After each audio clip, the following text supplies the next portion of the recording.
Welcome, friends. Welcome back to the First Deal podcast. I'm your host, Dayton Lindsay, and next to my left on my screen is Keith Gillespie, the owner of REI Automated and the man who Thanks for I'm being here, quizzing y'all. with more questions. But for those listening on the podcast that are just tuning in, Keith actually moved houses. So if you're watching on YouTube, you can see that he's got the new setup in the background with the same old stuff. A little bit But different in my today. opinion, it looks way better.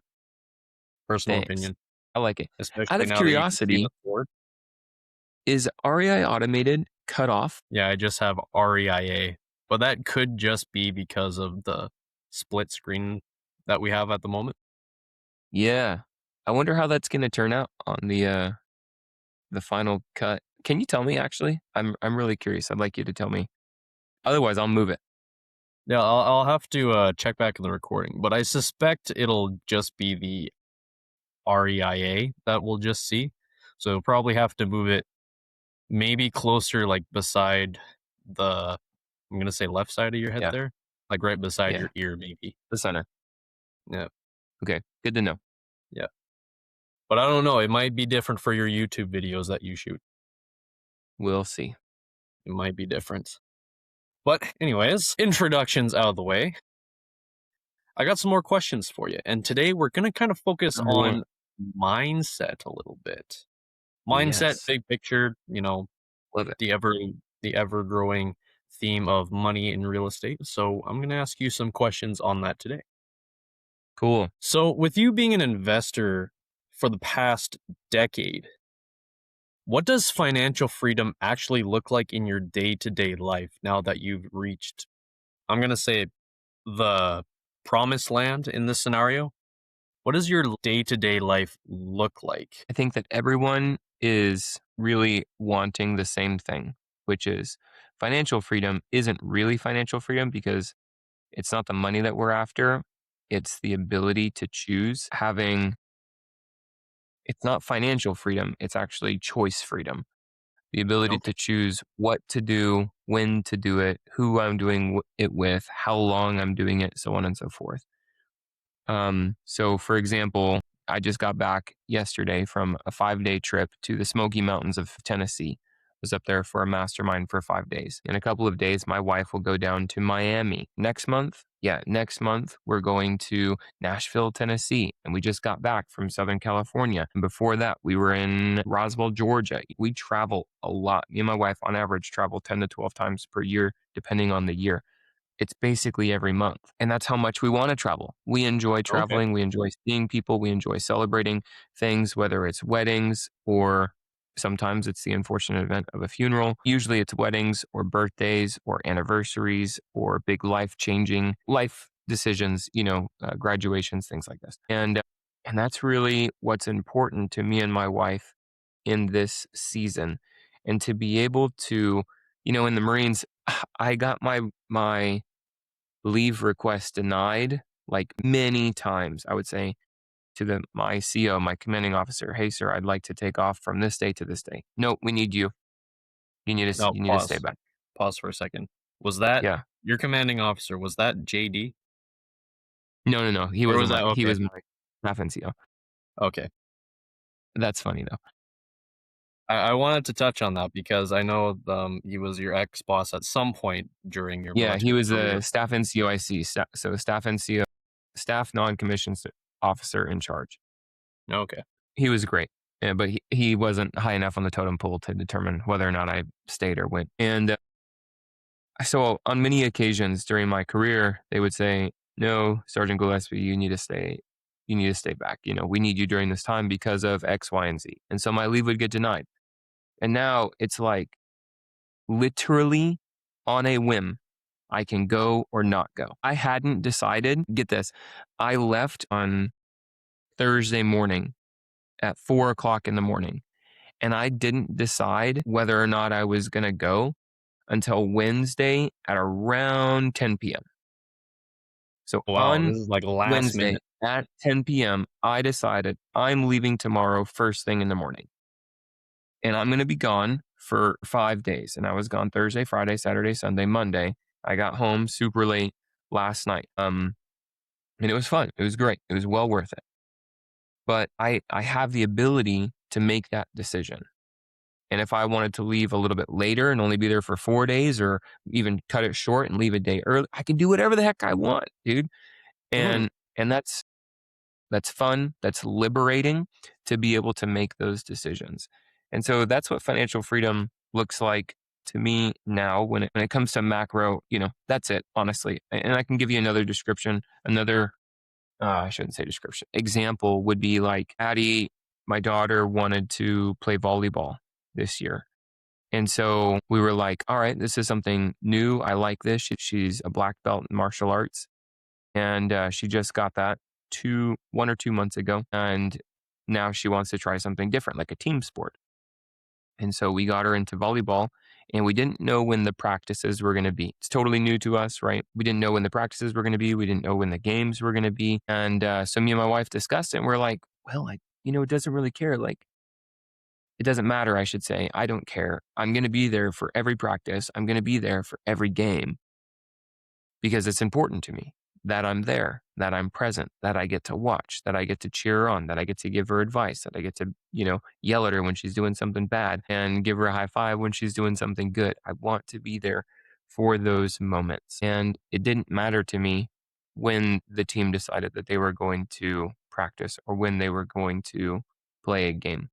That means a lot to me. Same thing with Alex's baseball. Same thing with Miranda. If she wants to go on a trip, like I said, we travel almost every month and we go all over the place, both within the United States as well as internationally. So this is important to me to be able to, I am the big man, if you will. Some people say, I'm saying that because, you have to ask the big man. You have to ask the boss. You have to ask the man who's in charge whether or not you can take leave or time off, whatever. And sometimes there's like blocks, you can only take during this time off or during this time off. Typically it's during the summer and during the winter. And outside of that, it's only for 6 days or you get X number of personal days. Like, dude, don't tell me how to live my life. Like, let me do what's necessary. And so as you know, I kind of do the same thing with our team members. It's like as long as you're getting your stuff done, go take care of yourself, go take care of your family, go do your things. At the end of the day, what do we care about? We care about the results. And same thing is true in entrepreneurship as well. It's having the time freedom, the choice freedom, the money freedom that entrepreneurship affords you. Did it match what you imagined it would when you first started? When I first started, no. I actually, and I just moved, and so I think I have it in my closet here. I don't actually know where it is. It didn't match exactly what I first thought. I have a 2-panel vision board that I created early on in my on early on in my entrepreneurial journey. And it had all sorts of stuff, right? It I had think you'll have like to describe it to me for what it had on it. I'm picturing something like your own private hunting ground. okay, yeah, so yes, it did have a cabin, like a mountain cabin. And believe it or not, like it had a jet because I love flying, and it had a yacht. I don't really know why. I don't even boat, not that Easy there, often Grant anyway. Cardone, easy there. Right, right. Man, I really felt like we haven't fully unpacked, right? We've been here for less than a week. I don't actually know where this thing is. Otherwise, I'd show it to you. But it had all of this stuff on it. Mm, I don't think that I would get a yacht or a plane for that matter. It's not that important to me. Like even a cheap ass plane these days is like $450,000. And I think rather than dealing with not only the loan on that, but then the servicing and the fuel and the maintenance and everything like that. I've got 5 friends who fly like really nice, super nice plane, like $10 million planes, and they don't own it. They're the pilot and they can like rent one out. They're a part of these organizations and they rent it out by the day and they have to pay for the fuel and that's it, like it's maintained. It's in an LLC where it's kind of like an HOA. That's the only way that I can It's kind of like an HOA where the thing is serviced at a regular basis and there's multiple people who get to fly it out. Most of the time it just sits. It's really easy to get out when you want, and they're impeccably taken care of. I really like that. That's probably what I would do, both with a boat and with a plane. But here's what I do want. I I do want a cabin, and I just, spent 5 days in a cabin up in the Smoky Mountains of Tennessee, and it was great. It was fantastic. Beautiful. Hanging out with friends, talking shop, growing, getting better, having good conversations, and it was wonderful, man. So, to answer your question though, no. In the beginning, I was all about the high life, if you will, of just mega millions and everything like that. Admittedly, this was like before our kids were born, before I really cared about time and I cared more about things. I was a whole decade younger, right? And so it doesn't look exactly the same. But here's what I will tell you. I sent this message to my wife yesterday, actually. Let me pull it up. I sent her a message that says, because we just bought this house, right? We may not have everything we want right now, but we have everything we wanted 5 years ago. We may not have everything we want right now, which is always true. We never have everything we want. I think that that's a curse of the human nature of it's never enough, right? Mhm. We're always going to want something more, but we have everything we wanted 5 years ago. I have everything that I wanted and more 5 years ago. I got out of the Marines almost exactly 5.5 years ago. I have everything that I want and more. Life is really, really good, dude. I'm so, so blessed. And I think more than anything, dude, a lot of people lose themselves. A lot of people lose themselves in the chase of money, and they lose their family, they lose their wife, they lose their husband, they lose their kids because they're too focused on acquiring wealth. And I'm here to tell you none of that crap matters. When you die, you don't take any of that with you, right? One of my friends, I just saw him up at this cabin.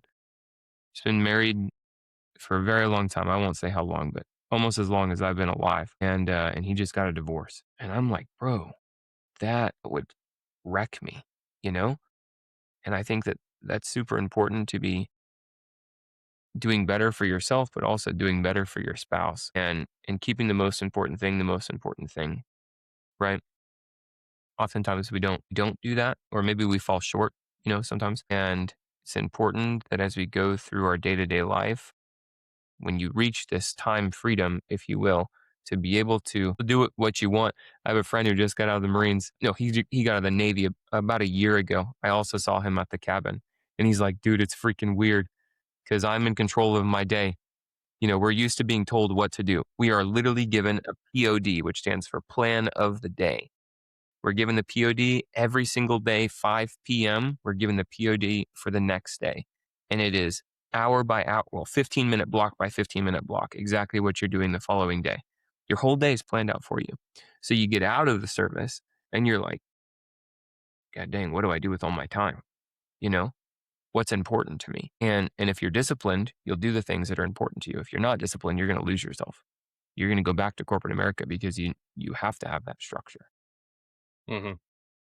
Anyway, that was a cool conversation that I had with one of my buddies who just got out. And it really is so important and so often overlooked to keep the most important thing the most important thing. That's my number one core value, and it's my number one core value for a very good reason. Yep. There was lately, or not lately, recently, I read something about solving problems in life. And I want to connect this to what you're saying, that most people go through life solving the wrong problems. There's very few people that end up solving the right problems in their life.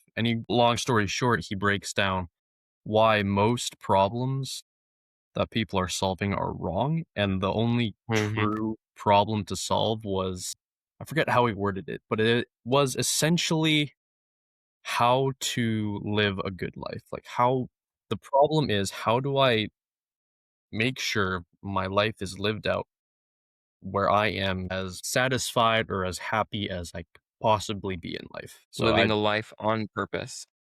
Yeah, on purpose. That's definitely well said. What would you tell someone who has been about to start investing for the past 2 or 3 years? If they're like, they're kind of revving their engine, like they want to get into it, but they're stuck in that cycle of watching YouTube, learning, buy a course, watching YouTube, learning, buy a course. What would you tell them? Are you ready? Ready. Number one, Everyone. get off your mother freaking ass. Number two, figure out what you need. You either need education or systems or support.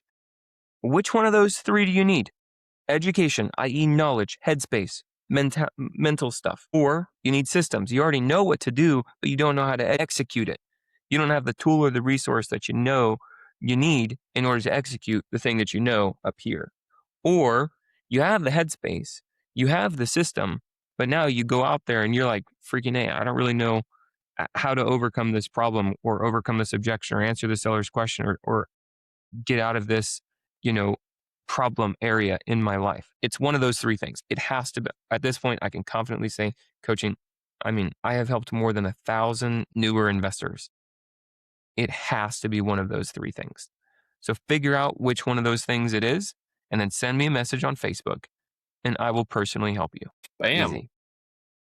Like honestly, people, free mentorship on Keith. You heard it here first. Like links will be in the description about how you can find the education support and systems that he was talking about.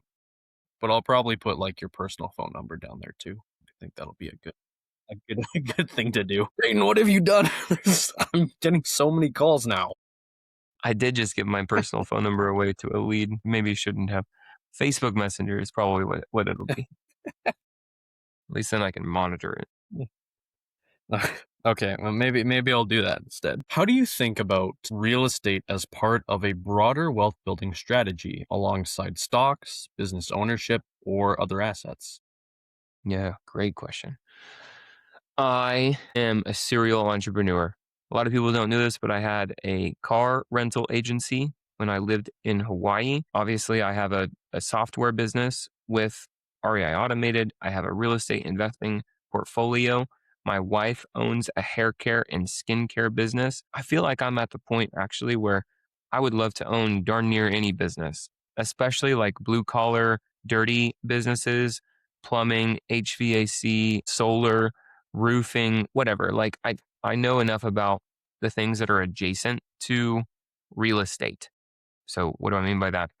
In real estate, there's plenty of roofs that I fixed. There's plenty of HVACs that I've swapped out. There's plenty of plumbing issues that I've uncovered. So I'd love to own those businesses. I think that business ownership is super important. And outside of that, I think that there's things that you should diversify in, like stocks or mutual funds or cryptocurrency or precious metals or life insurance policies. I think that's about it as far as what I believe that you should do. All of these are outside of your control. Business ownership, right? That's with your control. So real estate investing, whether I succeed or whether I fail, it's on me. Software company, whether I succeed or whether I fail, that's on me. Miranda's hair care and skincare business, whether she succeeds or whether she fails, that's on her. Whereas over here, you're truly investing in something else. We don't determine how the stock market is. We don't determine how well the mutual fund is managed. We don't determine the price of cryptocurrency. We don't determine whether silver or gold goes up or down. We don't, life insurance. These are completely out of our control. And so this is where you build your wealth and this is where you secure your wealth.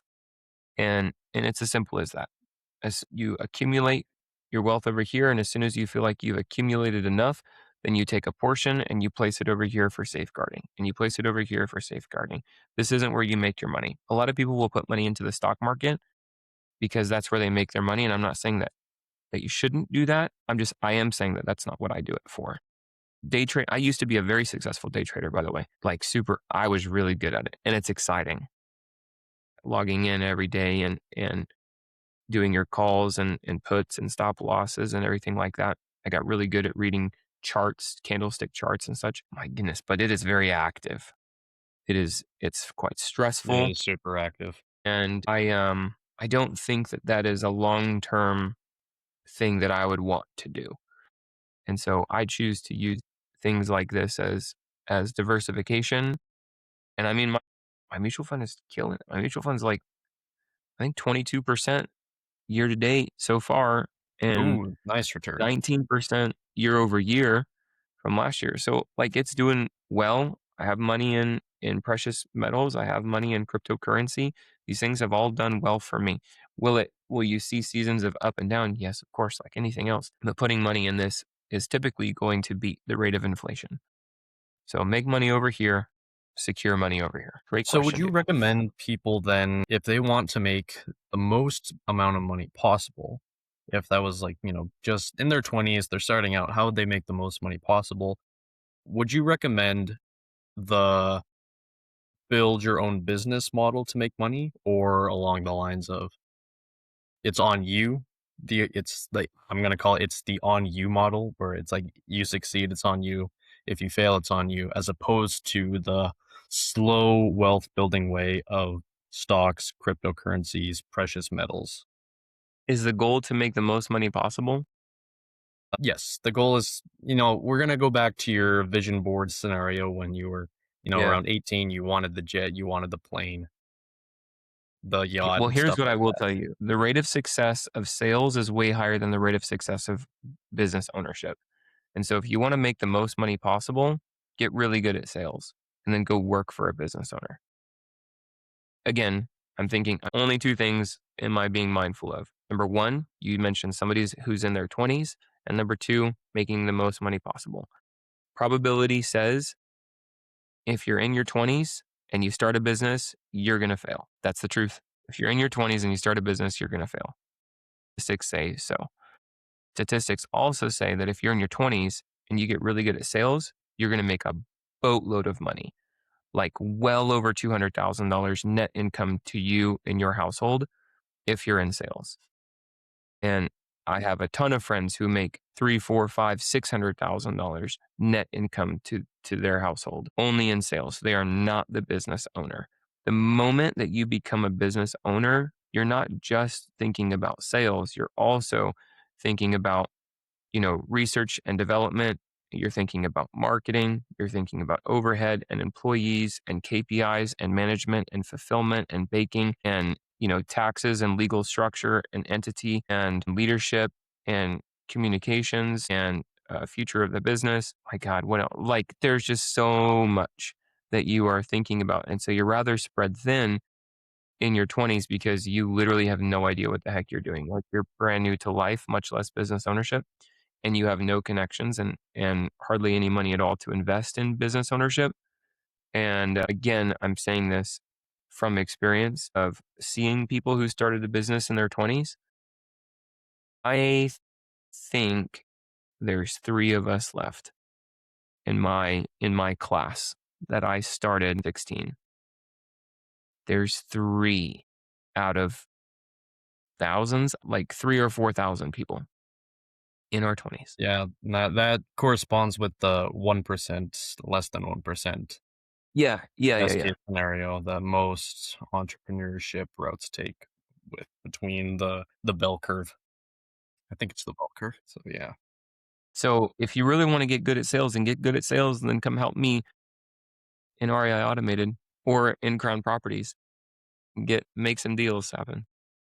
You'll be well compensated. Real estate, big money to be Yeah, made here.